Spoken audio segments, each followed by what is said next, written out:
नमस्कार दोस्तों, देखिए अगर आपकी बैंक में कोई एफडी है या आप एफडी करवाना चाहते हैं तो आज की वीडियो आपके लिए बहुत ज़्यादा इंपॉर्टेंट है। क्योंकि आज की वीडियो में हम ऐसे रूल्स के बारे में जानेंगे जिसके बारे में बैंक वाले कभी भी आपको नहीं बताएंगे और जिसके ना जानने की वजह से आपका हज़ारों का नुकसान हो सकता है। और इसके साथ साथ भारत सरकार ने भी एफडी वालों के लिए कुछ रूल चेंज किए हैं, उसको भी हम डिस्कस करेंगे ताकि आप इस नुकसान से बच सको। तो सबसे पहले तो बात कर लेते हैं कि जब भी आप कोई एफडी करवाते हो तो आपको एक 15G और 15H फॉर्म भर के देना होता है। और अगर आप ये फॉर्म भर के बैंक में नहीं देते हो तो उस कंडीशन में अगर आपने एफडी करवाई और आपका जो सालाना ब्याज है यानी एक साल का अगर आपका ब्याज 50,000 रुपये से ज़्यादा हो जाता है तो उस कंडीशन में बैंक आपका 10% टीडीएस काट लेता है। यानी कि मान लीजिए अगर आपका टोटल ब्याज बना 80,000 रुपये तो आपका 80,000 का 10% 8,000 रुपये टैक्स काट लिया जाएगा और 72,000 रुपये आपको वापस किए जाएंगे। लेकिन सीनियर सिटीजन के केस में ये लिमिट जो है ये बढ़ा दी गई है। सीनियर सिटीजन के केस में ये लिमिट 1 लाख है। अगर 1 लाख रुपए से ज्यादा ये ब्याज बनता है तो उस कंडीशन में 10% टीडीएस काटा जाता है। लेकिन कुछ एक पर्टिकुलर कंडीशन ऐसी भी है जहां आपका 10 के बजाय 20% टीडीएस काटा जाएगा। वो कौन सी कंडीशन है और उस कंडीशन से आप कैसे बच सकते हैं वो हम अभी डिस्कस करेंगे। लेकिन जिसको नहीं पता कि आखिर ये टीडीएस होता क्या है उसके लिए हम जल्दी से आसानी से जान लेते हैं कि टीडीएस आखिर भला क्या है। देखिए, टीडीएस का मतलब है टैक्स डिडक्शन एट सोर्स। इसका मतलब ये हुआ कि जब भी आप कोई एफडी करवाते हैं अगर उसका ब्याज जैसे कि हमने बताया 50,000 या 1 लाख रुपए से ज्यादा लिमिट में हो जाता है तो उस कंडीशन में भारत सरकार को ये लगता है कि आपके पास काफी सारे पैसे हैं और आप कम से कम 10% की टैक्स स्लैब में तो आते ही होंगे। तो इसीलिए बैंकों को ये हिदायत दी जाती है कि जिसका भी इस लिमिट से क्रॉस अगर ब्याज हो जाता है तो उसका जो टैक्स है वो पहले ही काट लिया जाए ताकि वो आईडीआर भरे उस टाइम पे उनको ज्यादा दिक्कत ना आए। लेकिन अगर आप ये दो फॉर्म 15G और 15H भर के दे देते हो तो उस कंडीशन में ये टीडीएस जो टैक्स है आपका ये नहीं काटा जाता है।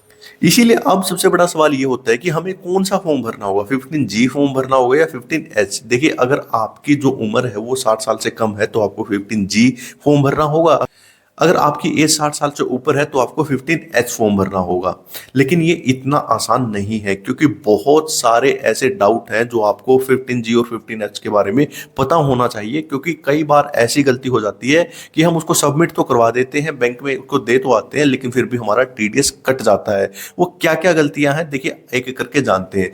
देखिए, सबसे पहले तो ये जानना जरूरी है कि कितनी इनकम वालों को ये 15G और 15H देना चाहिए और किसको नहीं देना चाहिए। उसके बाद बात ये आती है कि जो हम ये फॉर्म जमा करवाना चाहते हैं ये हमें कब जमा करवाना है, किस महीने में हमें जमा करवाना है, या फिर हम जो एफडी करवाते हैं उस टाइम पे हमें जमा करवाना है या बाद में जमा करवाना है। ये सारी चीजें डिस्कस करेंगे। इसके बाद हमें यह भी जानना जरूरी है कि मान लीजिए हमने एक एफडी करवा दी, हमने 15G और 15H जो हमने भरना था वो भर के दे दिया और फिर हम एफडी करवाना चाहते हैं, क्या दूसरी बार भी हमें ये भर के देना पड़ेगा? इसके अलावा मान लीजिए हमने एक 5 साल की एफडी करवा दी और हमने 15G और 15H जो हमारा फॉर्म था वो भर के दे दिया, तो क्या हमें हर साल उसके लिए फॉर्म भरना पड़ेगा? सबसे बड़ा सवाल ये भी है। और इसके साथ साथ कई बार ऐसा होता है कि हम जो एफडी है वो जॉइंट अकाउंट करवा लेते हैं, यानी कई सारे मिलके एक एफडी करवाते हैं, तो उस कंडीशन में किसको ये फॉर्म भरना पड़ेगा ये भी जानना बहुत जरूरी है। और उसके साथ साथ कई लोग ऐसे हैं जो आज एनआरआई हैं, क्या है वो भी एक फॉर्म भर सकते हैं, वो भी इस चीज का लाभ उठा सकते हैं। उसके बाद हमें ये देखेंगे कि मान लीजिए हमें पता नहीं था, हमने 15G और 15H फॉर्म जो है वो सबमिट नहीं करवाया और हमारा टीडीएस कट गया, तो क्या उसके बाद हमें वो सबमिट करवा देना चाहिए? क्या हमें उसमें फायदा होगा नहीं होगा? सारी चीज एक एक करके डिस्कस करेंगे। और कई बार ऐसा होता है कि हमने एक एफडी एक बैंक में करवा दी, दूसरी एफडी दूसरे बैंक में जमा करवा दी, तो बहुत सारे बैंकों में हमारी एफडी हो जाती है। तो क्या हमें हर एक बैंक में ये फॉर्म सबमिट करवाना पड़ेगा या फिर किसी एक बैंक में ही सबमिट करवाने से हमारा सारा काम हो जाएगा? फिर हम बात करेंगे, मान लीजिए हम एफडी ना करवा कर कोई आरडी करवा रखी है, एनएससी स्कीम है, कोई भी और स्कीम है, हमारा सेविंग अकाउंट है, क्या ये जो हमारा 15G 15H जो फॉर्म है उसके लिए भी एप्लीकेबल होगा या नहीं होगा? ये भी चीज हम डिस्कस करेंगे। और उसके साथ साथ सबसे बड़ा जो सबसे ज्यादा जिसको हमें दिक्कत रहती है वो ये कि कई बार क्या होता है हम 15G 15H तो फॉर्म जमा करवा देते हैं लेकिन फिर भी हमारा टीडीएस कट जाता है, तो उस कंडीशन में हमें क्या करना होगा और कैसे हमारे वो पैसे हमें मिलेंगे? सारी चीजें आइए एक एक करके डिस्कस करते हैं। वीडियो हो सकता है थोड़ी लंबी हो सकती है, तो इस वीडियो के बाद आप जब भी एफडी करवाने जाओगे तो आपकी एक एक चीज क्लियर होंगी और आप बिल्कुल आराम से अपनी एफडी करवा सकते हैं। तो सबसे पहले तो बात करते हैं कि कितनी इनकम वालों को ये 15G 15H फॉर्म भर के देना चाहिए। जैसे कि अब नए टैक्स रूल के अकॉर्डिंग 4 लाख तक की जो आपकी इनकम है उस पर कोई टैक्स नहीं लगेगा। तो इसलिए अगर किसी की एनुअल इनकम 4 लाख से कम है तो वो ये 15G 15H फॉर्म भर के दे सकते हैं। अगर 4 लाख रुपए से ज्यादा है तो उस कंडीशन में आप ये फॉर्म भर के देने के एप्लीकेबल नहीं हो। तो इसीलिए आप ये चीज जरूर देख लीजिएगा कि आपकी जो एनुअल इनकम है वो कितनी है। उसके बाद बात ये आती है कि हमें किस महीने में और ये कब जमा करवाना चाहिए। देखिए, सबसे इंपॉर्टेंट चीज यही है कि जब भी नया फाइनेंशियल ईयर शुरू होता है तो तभी हमें जो हमारी एफडी जिस बैंक में हमने करवा रखी है वहां पे हमें ये फॉर्म सबमिट करवा देना चाहिए। क्योंकि जो एफडी का ब्याज है वो हमारा बैंक टू बैंक वेरी करता है। किसी बैंक में हमें हर महीने ब्याज मिलता है, किसी में 3 महीने में, किसी में 6 महीने में, किसी में साल में। तो अगर हमारा कोई ब्याज है वो 1 महीने के बाद आने वाला है तो हो सकता है हमारा टीडीएस कट के आए। तो इसीलिए सबसे जरूरी यही है कि अप्रैल जैसे ही नया फाइनेंशियल शुरू हो, अप्रैल महीने में ही हमें ये फॉर्म जमा करवाना है। और इसके साथ साथ मान लीजिए आपने 1 महीने पहले एफडी करवाई है और आप 2-3 महीने बाद फिर एफडी करवाना चाहते हो, तो उस कंडीशन में जब भी आप नई एफडी करवाओ उसके साथ फिर से आप ये 15G 15H फॉर्म भर के दे दो, ताकि आपका कोई भी टैक्स की ऐसी लायबिलिटी ना बने और आपका टीडीएस ना कटे। क्योंकि कई बार कंडीशन ऐसी हो जाती है कि आपने पहली वाली एफडी में तो भर के दिया था, उसका तो टीडीएस नहीं कटा, और आपने जो नई एफडी करवाई बैंकों वालों को ऐसा पता नहीं होता, तो वो जो दूसरी एफडी है उसका टीडीएस काट लेते हैं। तो इस चीज से बचने के लिए आप जैसे भी दूसरी एफडी करवाओ या उससे बाद भी कोई एफडी करवाओ, जैसे ही आप एफडी करवाते हैं तो आपको ये फॉर्म भर के देना है। अब बात क्या आती है कि मान लीजिए आपने 5 साल की एफडी करवा रखी है, तो क्या हमें हर साल ये फॉर्म देना पड़ेगा? जी हाँ, अगर आपने 5 साल की भी एफडी करवा रखी है तो आपको हर फाइनेंशियल ईयर में ये फॉर्म भर के देना पड़ेगा, तभी आपका टीडीएस नहीं कटेगा, वरना आपका टीडीएस काट लिया जाएगा। अब हमारा जो नेक्स्ट सवाल है वो ये है कि मान लीजिए किसी ने मिलकर ये अकाउंट खुलवाया, कोई एफडी करवाई है, तो उस कंडीशन में किसको ये फॉर्म भर के देना पड़ेगा?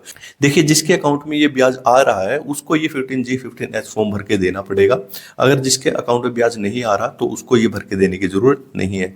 और बात करें एनआरआई की, अगर कोई एनआरआई है तो उसके लिए ये एप्लीकेबल नहीं है, वो भरे या ना भरे उससे कोई फर्क नहीं पड़ेगा। बात करें, मान लीजिए हमारा जो टीडीएस है वो कट गया है और अब क्या हमें, मान लीजिए हमारे जो एफडी का ब्याज है वो 2-3 महीने से आ रहा है और वो टीडीएस कट के आ रहा है, तो क्या अब हमें वो जो 15G 15H फॉर्म है वो जमा करवा देना चाहिए? अब हमारा आगे नहीं कटेगा। जी हाँ, जैसे ही आपको पता चले कि आपका टीडीएस कट रहा है तो तभी आपको 15G 15H फॉर्म जमा करवाना है। उसके बाद क्या होगा, जब नेक्स्ट टाइम आपका जो ब्याज आएगा तो वो आपका टीडीएस कट के नहीं आएगा, आपका जो भी ब्याज है वो पूरा का पूरा आपको मिल जाएगा। अब बात ये आती है कि मान लीजिए हमने बहुत सारी एफडी करवा रखी है, कई बैंकों में करवा रखी है, तो क्या हमें हर बैंक में ये जो टीडीएस फॉर्म है वो भर के देना पड़ेगा? जी हाँ, अगर आपने बहुत सारी एफडी करवा रखी है तो आपको हर एक बैंक में ये जो आपका 15G 15H फॉर्म है वो भर के देना पड़ेगा। क्योंकि हो सकता है वो बहुत सारे कोऑर्डिनेशन ना हो कई बैंकों के बीच में, तो आपके जितने भी बैंक हैं आप उसमें ये फॉर्म सबमिट करवा दीजिए, तभी आप टीडीएस से बच सकते हैं।